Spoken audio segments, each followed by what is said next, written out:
Hi, and welcome once again to the AKF channel. My name is John Michael, and today we're interviewing a very special guest, and I do mean special this time because it's actually one of my personal friends, Nicole Stark. She is an autistic child parent, as well as could possibly have autism herself. So we have forged together a bunch of interview questions for her to ask, and today we want to hear from her perspective about what it's like to raise an autistic child. So, Nicole, how's it going? I'm doing good. Natalie doing okay? Yeah, she's really tired. She's been having trouble sleeping. I haven't kept so much of a schedule over the summer because it's summertime and I'm realizing that's backfiring.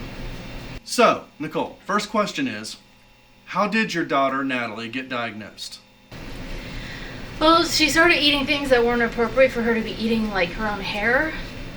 Instead of choosing to eat food, she would chew on hair like it was bubble gum and then spit it out afterwards. And I didn't notice it at first until she lost like 3 or 4 inches of hair.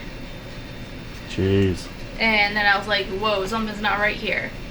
So I found out she was eating her hair, and sometimes she'd even put dog hair in her mouth if she wasn't pulling her own hair out of her head. And then after that, I took her to the doctors to make sure it wasn't something like pica or something like that. And they said that she was fine and there was nothing wrong with her, so this was all a mental thing that was causing it. So, if it's a mental thing and I want to stop it, the only thing I could do is bring it to the doctors. At first they said that it was like an adjustment disorder. She's just having trouble accepting new things and new places, and she was getting bullied there too, so the stress could have just made it worse. Because she was at YMCA at the time for a summer camp. And that's when she really started eating her hair. So, but it was even after she was no longer in there anymore. We found her eating stuff like plastic. Like, we bought her some darts and, what's it called? A target with an arrow, with a bow, there we go. And she ate the rubbery part of the arrow off. And I don't know if she swallowed that or not, but she did chew parts off of it. Okay, so I took her to the doctors, and at first they diagnosed her with adjustment disorder, and they said that if she doesn't respond to any therapy, then we're going to go ahead and reevaluate her. So they reevaluated her, and about a year ago, I'd say, they upgraded it to autism, ADHD and autism. Interesting. So how did you feel when you found out that Natalie got diagnosed? How did you feel personally? I was actually not surprised, considering that I have ADHD myself, and there are signs that I have autism. So when I found out that she had autism, it wasn't a surprise. So you had already been diagnosed, or at least someone had already suggested to you that you might have autism. Yeah. Gotcha. Okay. What would you say is the most challenging thing about being the parent of what they call a special needs child? Well, for her, it's getting her to eat. She eats almost nothing, and it's been a challenge for me to get her to put weight on. And then there's also trying to get her to do her chores. With my ADHD, it's hard for me to stay on top of a schedule, and if she's not on a schedule, she's very dependent on the rules. And if it's something like a schedule, then it comes across to her as a rule. So if I don't normally make her do chores, then it comes across as something unfair or unneeded for her to do if I suddenly make her do a chore. And then it becomes a battle. So if I just go ahead and keep a schedule, then she'll do it with no problem and get it done pretty quickly. So there's that too. I think those are the biggest problems.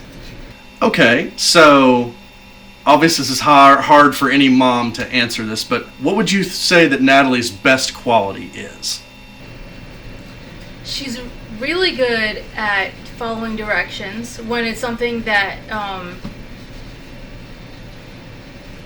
that she really, well, like in school when it comes to the tasks that they have her do, as long as there isn't any big distractions, she's really good at following directions, and she's a big stickler on the rules. So it's actually, I don't almost never need to discipline her.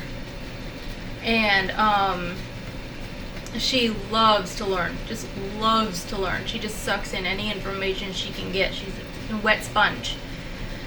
What would say are both similarities and differences that you and Natalie have when it comes to processing sensory input and the world around you, etc., etc.? I think a lot of it, the sensory similarities that we have, I think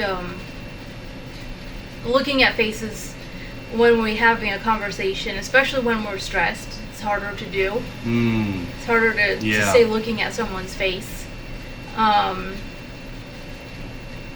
keeping on top of chores when there isn't a set schedule, that's really hard for me to do.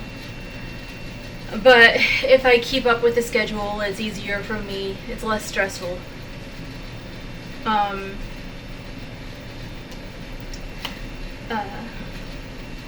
Was it similarities and differences, or just similarities? Similarities. Okay. No, and differences. My bad. Go ahead. Differences. I've never been a picky eater, ever. I put any kind of food in front of me, I'll eat it. Even if it's something I don't really like, I'll still eat it. My daughter, on the other hand, I've never seen a pickier eater. And I've had parents come up to me and say, "Oh, my child's so picky." And then we'll start comparing, and my daughter is still pickier. Even with other autistic children. And I think she's more sensitive to sound than I am, but I think it's because I have more of a tendency to repress my reactions, so it's hard for me to tell if there's a sensitivity to sound for her that's greater than mine. But I can tell that sometimes when I'm suddenly in the midst of loud noises, it's just hard for me to suddenly process as well as I could have, and I'm pretty sure it's the same for her. She seems to panic a little bit. I think those are mostly what helped me to be sure that she probably had autism, because of those similarities and the fact that I understood how she felt. Are you and or Natalie involved, are either of you involved in community activities that benefit special needs children? Up until summer, she was actually in swim classes, but it wasn't any special needs. Special needs based, yes, thank you. Yeah. It wasn't any special needs based activity, but from what the therapist was telling me, or the psychologist was telling me, having anything that has a guided instruction for play would have been perfect for her either way. And swim classes definitely had that. So she was involved in that, and she was doing great. Not initially, though, because the teacher wouldn't help to try and give more specific instructions when the kids couldn't understand it. And kids with ADHD or autism sometimes needed more specific instructions in order to be able to comprehend. But the next teacher after that was fantastic. If the student couldn't understand it, she'd find a new way to explain it. And she did so great. She's better than me now. And we had to stop doing it, though, because they have summer camp at that place for students, and she wasn't signed up for it, so she couldn't go. And lastly, do you have any helpful suggestions that you would want to give to parents who have special needs children? Autism isn't something that can be fixed. It isn't something that you can treat normally.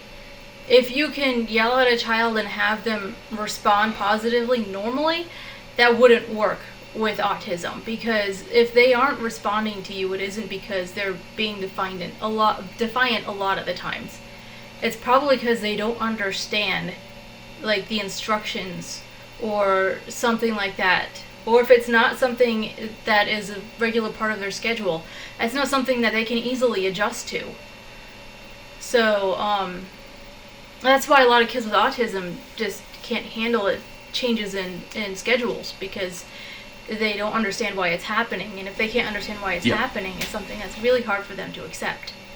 So be patient and know that the way that they are to be given instructions are going to be different than most other kids.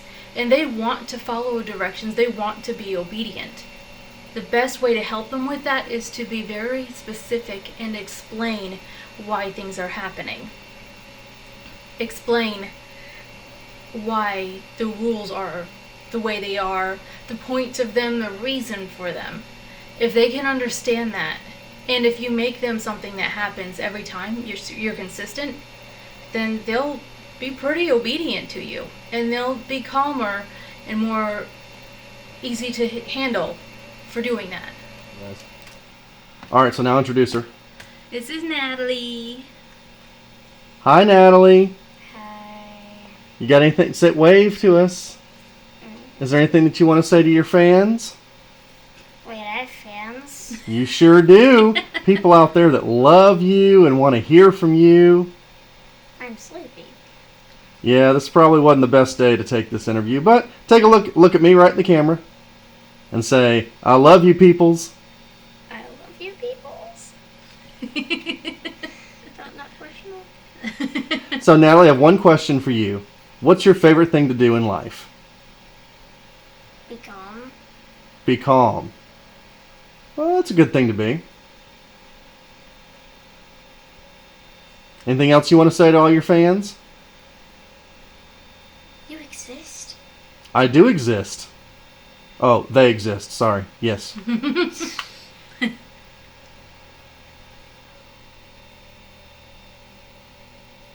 That it?